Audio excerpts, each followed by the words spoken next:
नमस्कार दोस्तों, आप सभी का बहुत बहुत स्वागत है हमारे विद्यार्थी स्टडी पॉइंट पर।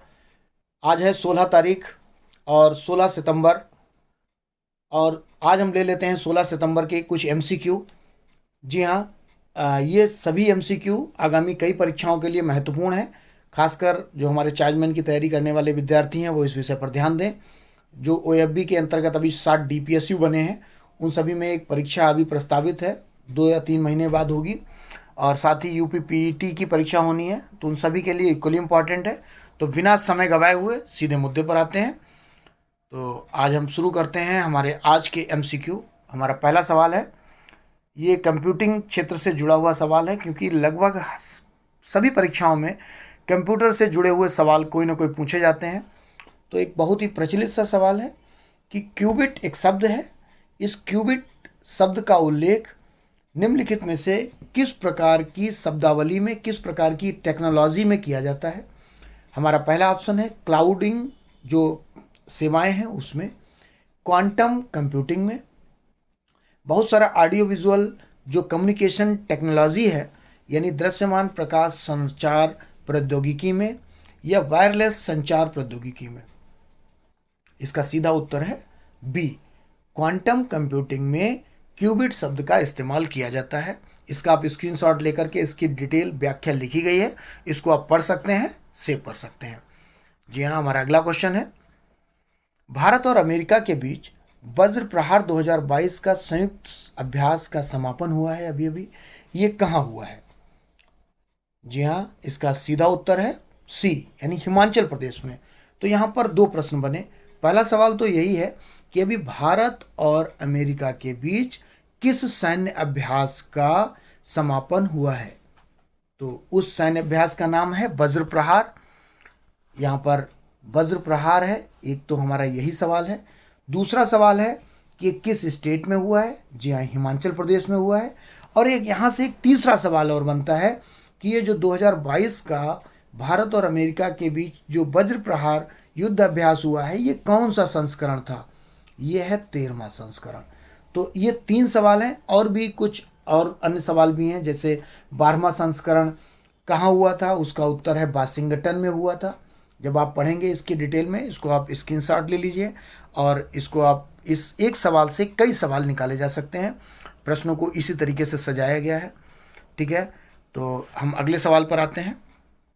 तीसरा सवाल है, राज्य सरकार से प्रश्न किया गया है कि राज्यों की उधार लेने की जो शक्ति होती है, देखिए आप देखते हैं कि कोई भी राज्य जब डेवलपमेंट करता है तो वो सिर्फ और सिर्फ अपने टैक्स की पैसे से डेवलपमेंट नहीं करता है, वो कई बार पैसे उधार लेता है केंद्र से, कई बार वर्ल्ड बैंक से पैसे उधार लेता है, और बहुत सी संस्थाओं से पैसे की अरेंजमेंट करके बहुत सारी जनोपयोगी योजनाओं में उसको क्रियान्वित किया जाता है। तो सवाल है, राज्यों की उधार लेने की जो शक्ति है यानी पावर जो है राज्य सरकार की, वो निम्नलिखित कथनों में से किस में संग्रहित है?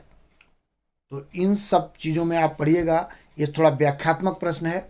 इसमें सीधा उत्तर है कि एक राज्य सरकार राज्य की जो संचित निधि होती है, जी हाँ, कंसोलिडेटेड फंड ऑफ स्टेट होता है, उस निधि की जो प्रतिभूति पर भारत के भीतर और विदेश दोनों में उधार ले सकती है।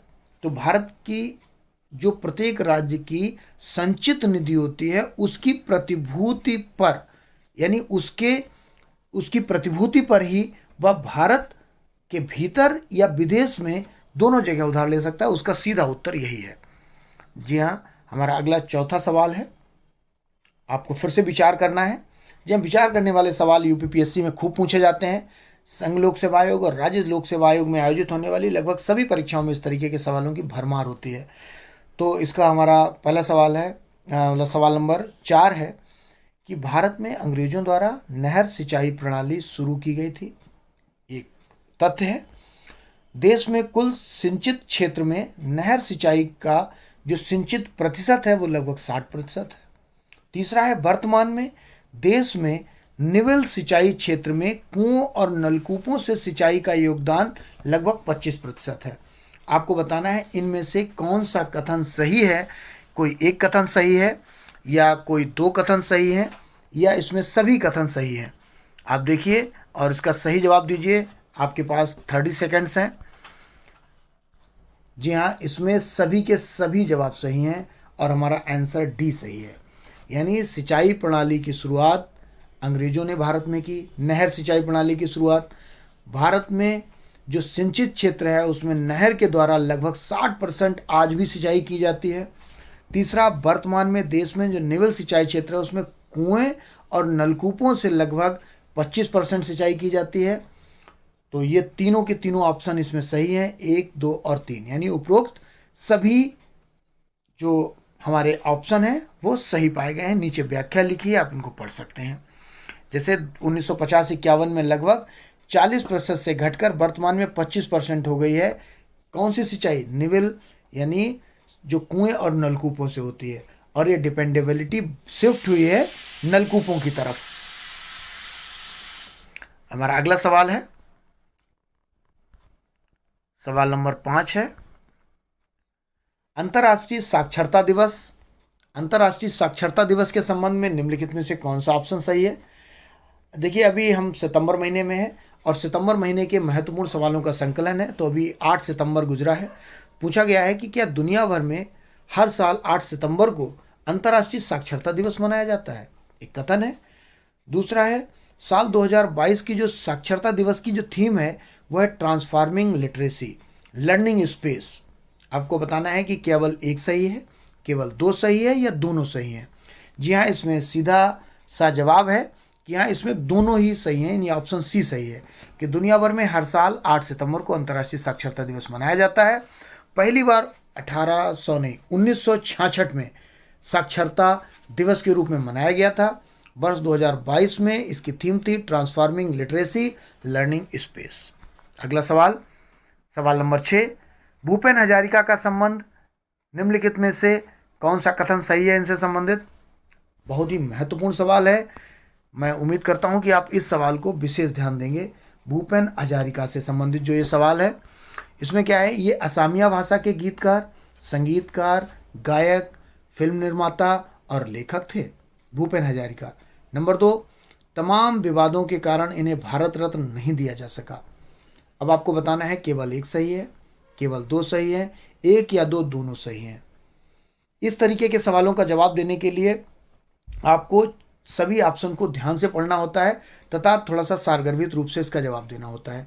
जी हाँ, इसमें सिर्फ एक सवाल सही है, यानी इनको भारत रत्न नहीं दिया जा सका वाली बात गलत है। भूपेन हजारिका को भारत रत्न दिया गया था। तो आप देखिए, ये असमिया भाषा के गीतकार थे, ये संगीतकार थे, ये गायक थे, ये फिल्म निर्माता थे और लेखक भी थे। प्रसिद्ध गायक ने के इसकी व्याख्या पढ़िए। प्रसिद्ध गायक, गीत एवं संगीतकार भूपेन हजारिका का जन्म 8 सितंबर 1926 को हुआ था। ये बहुमुखी प्रतिभा के गीतकार, संगीतकार और गायक थे। इसके अलावा ये असमिया भाषा के कवि, फिल्म निर्माता, लेखक तथा असम संस्कृति तथा संगीत के अच्छे जानकार भी थे तथा इनका निधन 5 नवंबर 2011 को हो गया था तथा इन्हें गायन, फिल्म निर्माण आदि तथा अनेक क्षेत्रों में काम के लिए इनको भारत रत्न से सम्मानित किया गया था। यहाँ पर जानबूझ के एक तथ्य छोड़ा गया है। आपको कमेंट बॉक्स में बताना है कि भूपेन हजारिका को भारत रत्न से कब सम्मानित किया गया था। हमारा अगला और अंतिम सवाल है ईस्टर्न इकोनॉमिक फोरम के विषय में। ये अंतर्राष्ट्रीय स्तर का सवाल है।